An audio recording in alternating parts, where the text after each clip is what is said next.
You know who it is, the horror flick, Digger Ditch, Super 6, Big Mitch. And I'm kicking in doors with all three O's. And I'm bringing 28 101s because we Vegas sons, it's the Chronicles. And you in the Meadowlands. Yeah, you in the Meadows, man. And you already know what made me. 530, what that mean? Oh, that boy's a desert baby. Oh, yeah. Hubba Dub, Scrub, 22-inch gold Dana Danes, and Big Bolo Yang can never sit on McLean's, man. You already know. Welcome to Vegas Chronicles with the whole Super 6, Mr. Digger Dish, Big Mitch. And today, like any other day, y'all know what we do. We kick action with factuals. With no additives, no preservatives. Just raw and uncut. Like what? Like summer sausages and crackers. Alright. Shout out to everybody that's been rocking with your boy. Shout out to everybody that's been supporting my platform, man. You know what I do, man. I correspond with my audience, man, like always, and I answer questions. And someone asked me a very important question. They asked me, have there ever been a game that like died off and then came back or whatever in Vegas? Yeah, there has been neighborhoods that has withered away and then revamped themselves. One case in point, the GQs. Because of the crack epidemic, the GQs was hit very hard, along with a lot of other neighborhoods like the War Babies, the Parus, the OG, some of the OG hoods, Crip City Gangsters, the BTDs, a lot of the crack epidemic, the Gerson, 40 Block, the crack epidemic hit a lot of neighborhoods hard, man. And and not just to single out the GQs, but the GQs, at one point was the biggest gang in Las Vegas because they occupied multiple territories.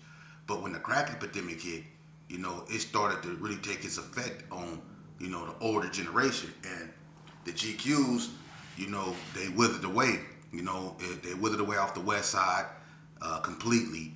And they just dwindled down to being on Donna in Northtown. And they even started dwindling away down there to the point to where they revamped themselves and came out with Donna Street Crip. You see?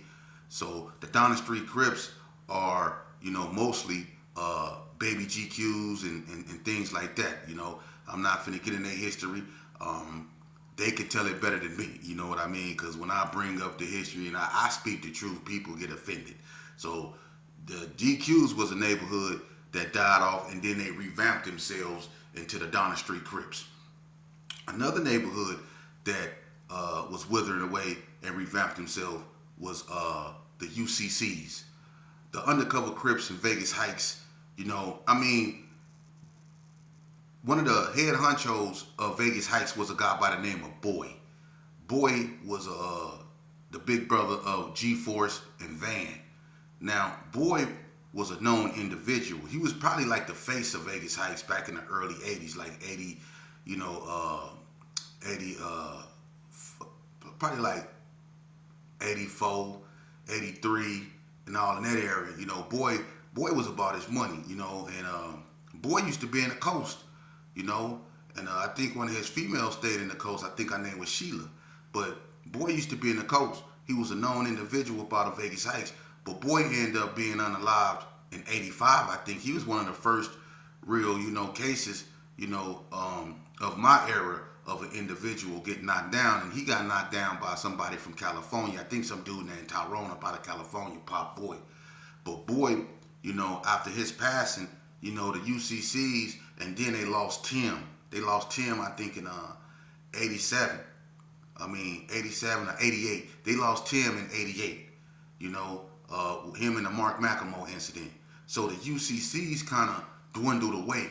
It wasn't a lot of them around.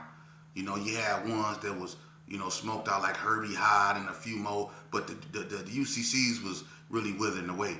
They revamped themselves in 89 and formed an alliance with the Rolling 60s, and they started calling themselves Rolling 50s. So they went from Vegas Heights, UCCs, Undercover Crip, 501. They used to be their number, 501. And they changed it to, Vegas Heights, Rolling 50 Crips. So they started rolling with the 60s. So that was a neighborhood that revamped themselves, and when they came back kind of hard. G-Force, Boy Brother, he became like the face over there. You have people like Monster Pook, Kilo, Tanico, Light Pole, Tyrone, Chicken Bone, the Twins, Moosey Montana, D. Darnell, which is Horn, Mark Burrell. It was a lot of them. Roach Clips, C Clamp, Kiki Loke.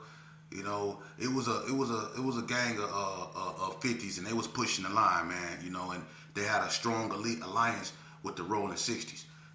Another gang that dwindled away and revamped itself and turned into a whole nother gang was the West Coast Crips, which occupied Marble Manor. The West Coast Crips used to be up in Marble Manor until Kenny Banks turned them into West Coast Bloods.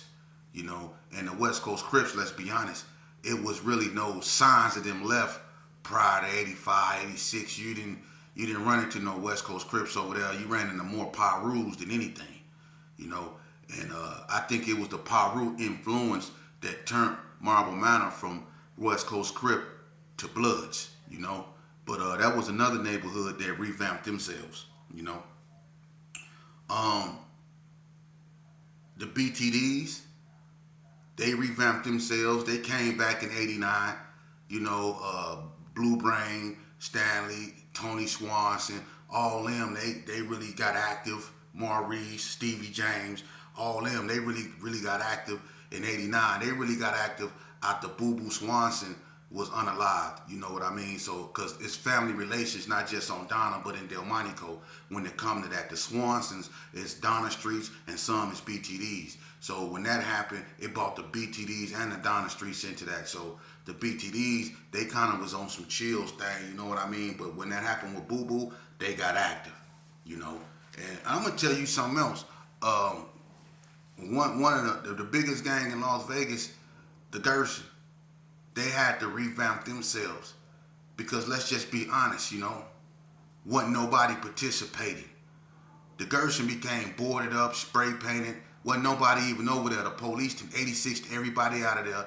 The only people over there was holding it down was people like me because I stayed over there. I was a juvenile. They couldn't 86 me. You had Web Dog them over there in Hanny Circle and Prison Zano. But you had Baby Gangsta and Freak Dog them over there off McGuire. But wasn't nobody else really pushing the line up over there, man. Bread used to come through there every now and then, but the Gerson is a big area. Wasn't nobody pushing the line, and anybody could have just probably came over there and set up shop because it was just boarded up. Everybody that moved on, spread it out, So what had to happen? Because I'm going to keep it honest with you. It was one person, and he don't get his credit. I know he living his best life, and he ain't out there. And I salute that brother. He's a real good brother. And what happened to him was messed up, and I'm not getting into that. But it was one brother, man, I'm going to tell you, they don't like to talk about this, but it was one dude that was really carrying the Gerson on his back, man.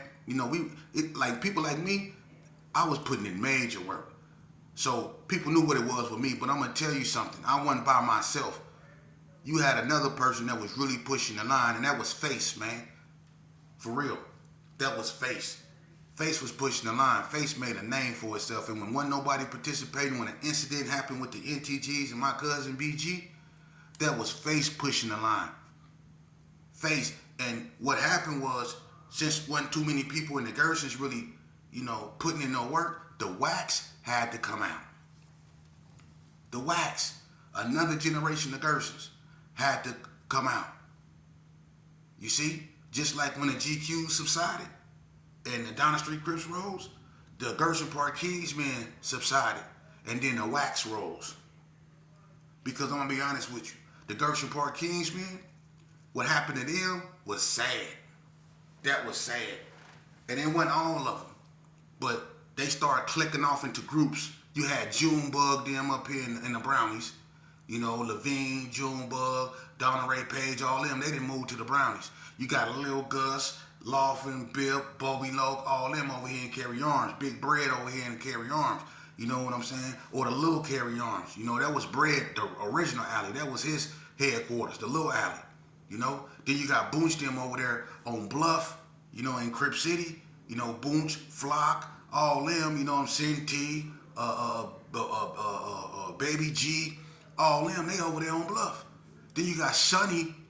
Sonny got Rizon and all them over here in the trailer courts up in Vegas Heights. Then you got David McAfee and all these cats over here in Winslow Park. The Gerson started clicking off. For real. And then they started clicking off to the point to where certain cliques started hating on other cliques. And I'm not going to get into that, but everybody know what's happening. And wasn't nobody messing with each other. You know, Brad had his clique. I was a part of his clique. And we felt a certain way about other cliques because they wasn't doing nothing. They wasn't doing nothing. You know, and we stayed on the run and we stayed hiding out. You know, walking around with 2 357s and we got to split bullets. But ain't nobody putting in no work. You know, but they can clean their car, get their Jerry curl fixed, you know what I mean, and roll around bumping music, smoking redhead sets, but they not finna put in no work and they ain't finna let you get in the car with that with no gat neither. So the wax had to come out. And it's a good thing. I'm not saying that in a negative way, but I'm saying it from that perspective. It's a good thing the wax did come out, because if they didn't, man, come on, let's keep it real, man. Face was really carrying the Gerson on his shoulder, man. Before them wax really rose and took over, Face was carrying the Gerson on his shoulders, man. For real. Bread got wet up. Bread got popped. Bread was crippled. He really couldn't do nothing no more. All his carjacking days, putting in work days was basically over with. But who name did y'all hear really out there? Ask anybody. It was Face. Face. The Donnas hated Face. The NTGs, they hated Face. They hated, the ABMs hated Face. It was Face, Face, Face. That's all you heard was Face. For real. In a joint, you heard Face. That's all you heard. Face, Face. You know? And the way that what happened to him, man, I'm not gonna get into that, but that was foul. But man, I'm gonna tell you something. If the wax didn't ride and rose up, man, especially in that war with the rolling 60s. Everybody and the NTGs, it was the wax that got in that war that kept the Gersons irrelevant, man, because them NTGs had a bunch of people hiding. K-Dog didn't have a bunch of people hiding. And them dudes did not come back outside until K-Dog got locked up. And I'm just keeping it 100. It was Face out there taking it to them. And the wax. But it was other people that was hiding from them cats, man. For real, man. I'm keeping it real, man. And everybody knew it. They was hiding. They was hiding, man, for real. You know? And, you know, another neighborhood that went through a transformation was the Hillside. Hillside used to be 00 Winslow. They used to wear green and yellow. Chill Will, all them, David McAfee. You know, they used to be with the function. You know, they used to get into it with the 60s a lot. And we used to help them. Because the 60s, you know, they wanted, I guess, Winslow to turn 6-0. And I'm not finna say no names, but it was some 6-0, a few 6-0s, one that's really a known one that used to be from Winslow Park. You know, so the 6-0s didn't like the fact that Winslow chose to align themselves with the Gerson. So it was always conflict, you know what I mean? But they revamped themselves and they became Hillside gangsters. You know? And they went from wearing green and yellow to, I think, burgundy and tan. But they still kept their alliance with the Gerson somewhat. It'd be fractured at times, but for the most part, they linked up, especially in the conflict with the 60s. It was two little youngsters from Hillside that was unalived by the 60s that really intensified that war, you know? And that was a war that really took its toll on Vegas. However you choose to look at it, that violent war right there between the Gersons and the 6-0s took its toll on not just those two gangs, but banging in Vegas in general, man. For real. Because between, I say, 96 and 2000, till they indicted the rolling 60s, which was in 2003, it was bad out here, man. It was real bad out here. And you had just all-out war because the Gersons in the rolling 60s was into it. You know, you had White Street and Donna into it. The Gersons and the ABMs was into it. You know, you had the Parus and Donna into it. It was just all over the place, man. And then you had internal wars, you know? You had internal stuff going on within the neighborhoods, man, that really tore stuff apart. The 6-0s went through it, the eternal thing, man. The Gersons went through it, you know? Everybody, Donna went through it, the Hood went through it, the Coast went through it. Everybody went through it. The Pyrus, everybody went through it. The Playboys went through it. That internal beef. You know, you can go through so much when the Gersons in the rolling 60s went at one another that was so bloody that even though they caused all that carnage amongst each other, what tore them apart was what happened on the inside. Because what happened with Tiny Mac from the Gerson, they could never put that back together again once that happened. That's not because the trust is gone, and now you got a certain group looking at another group funny. So that wasn't gonna never put the neighborhood back together. It was over after that. The covenant was broke. You know, the covenant was broke. You know what happened with Fooge, dog? That was an accident. You know, that was an accident. You know, but all that other stuff, man, like what Tiny, that's what, and the rolling 60s went through it too. Everybody went through that. And now neighborhoods can't be together no more. Some can't even have functions no more behind that, man. That animosity, that hatred toward one another. You see? And that's what happened, man. And that's why Vegas is in ruins the way it is. And that's why clickbanging arose and was able to take over. Because what happened is these youngsters grew up after the wax and all that, the love after the wax, the max and all this old stuff. They rose up and they seen how the Gersons turned on one another. They seen how the rolling 60s, young 6-0 seen how his big homies turned on one another. So he started confining and then other people from other neighborhoods because he felt safe with hanging out with his enemies, the Gersons. You see? Or he felt closer with the Donners. And the Donners felt the same way. They seen how they big homies start tripping with one another and they didn't want nothing to do with that. So they started feeling comfortable with hanging out with 6-0s. And that's when that click bang and stuff started rising up, man. And people from other neighborhoods then got together and created something because they all had something in common.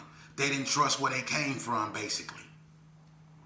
I can't trust where I come from. So they find solace in other people from other neighborhoods. And now you got click banging. And these dudes are coming together. And it's not just them, it's other people in the neighborhood that feel the same way. And they join other cliques, which put them at odds with their own homeboys.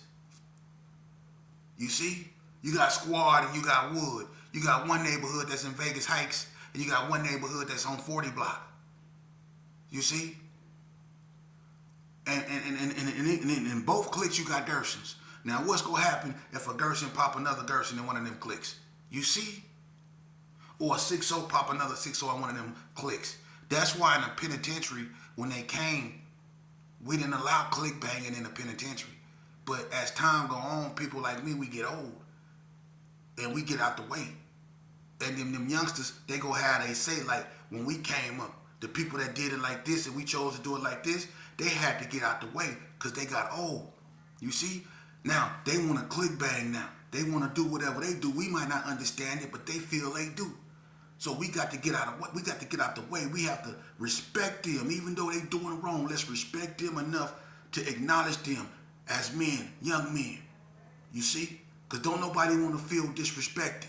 That's where we get it wrong. We got to learn how to talk to the youth instead of talking at them. That's how you hold their attention. Because a lot of them have seen what went on in these neighborhoods. So when OGs come up to them and try to talk to them, they look at us as the reason why they click bang. Because they seen us turn on one another. So they really ain't trying to hear what we saying. And then not only did they see us turn on one another, they seen us turn on them.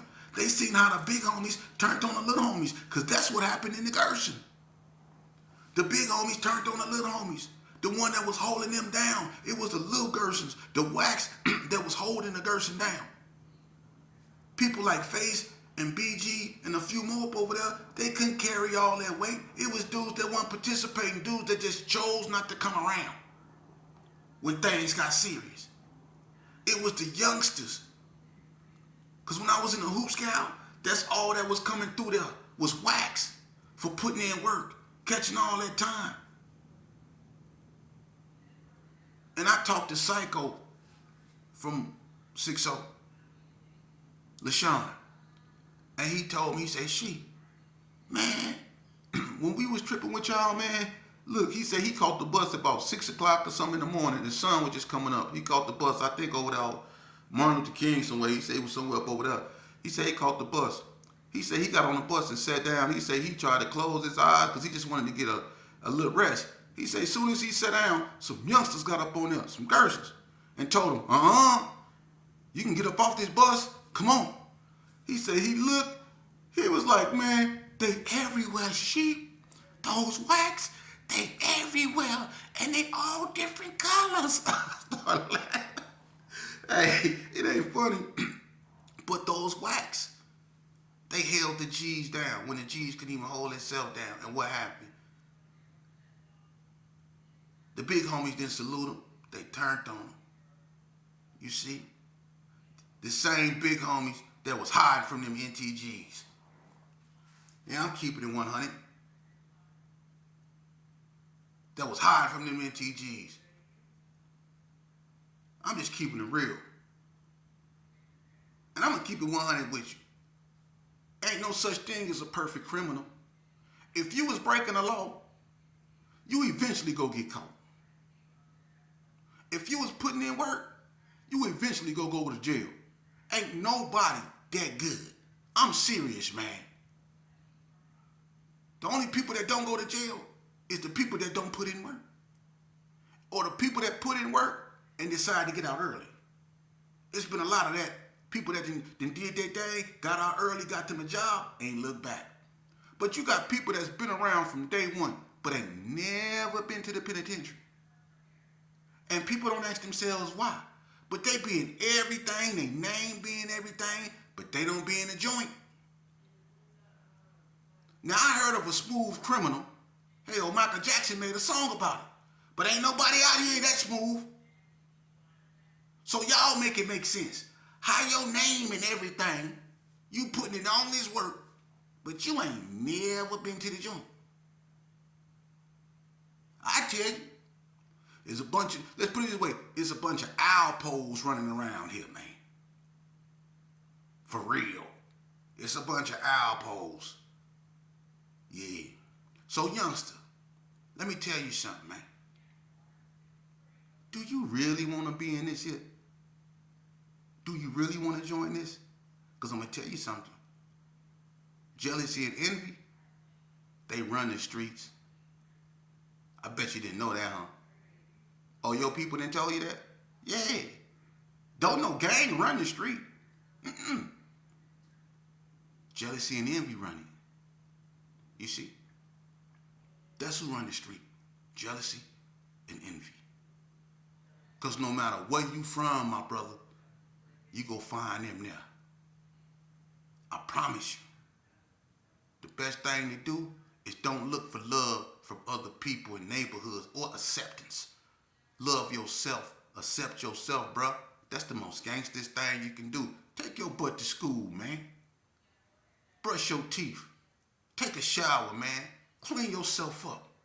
Drink some water. Do some push-ups. Shadow box. Do something other than go around them dudes, man, because I'm going to tell you something. When it come down to you or them, they going to always choose them. So what's wrong with you choosing you for once? Because if you and them is looking at some time and they got a way of getting out of it, even at the expense of you, brother, for real. Now you got some cats that say, listen at this cat.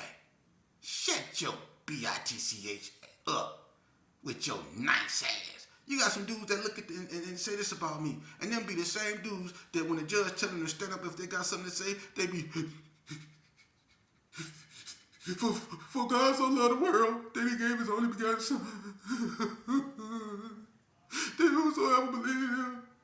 See, they be the same ones doing that. I done sat in court and watched many of you so-called hard dudes that got them S's on y'all chest break down like folding chairs when that judge dropped that gavel. So stop it. Y'all ain't never told the judge to shut up. Y'all tell me to shut my nice ass up. Shut up, scary ass. But y'all ain't never told them judges that. Y'all be, yes, sir. Yes, sir. Y'all got the deacon coming up in there talking about, oh, he was a cute little baby. Oh, he was a cute little baby. See, y'all be having all that, y'all be, yeah. Or when y'all go to the parole board, how y'all be putting on y'all prison church clothes and be going up in there with your little crosses thing on your neck you done made out of yarn. Huh? How y'all go in there and recite psalms off the top of y'all head to them parole board people? I didn't watch dudes take swans they done carved out of soap with a pencil to the board to show them how artistic they was. But y'all want me to shut my nice ass up, right? Boy, if you don't stop playing,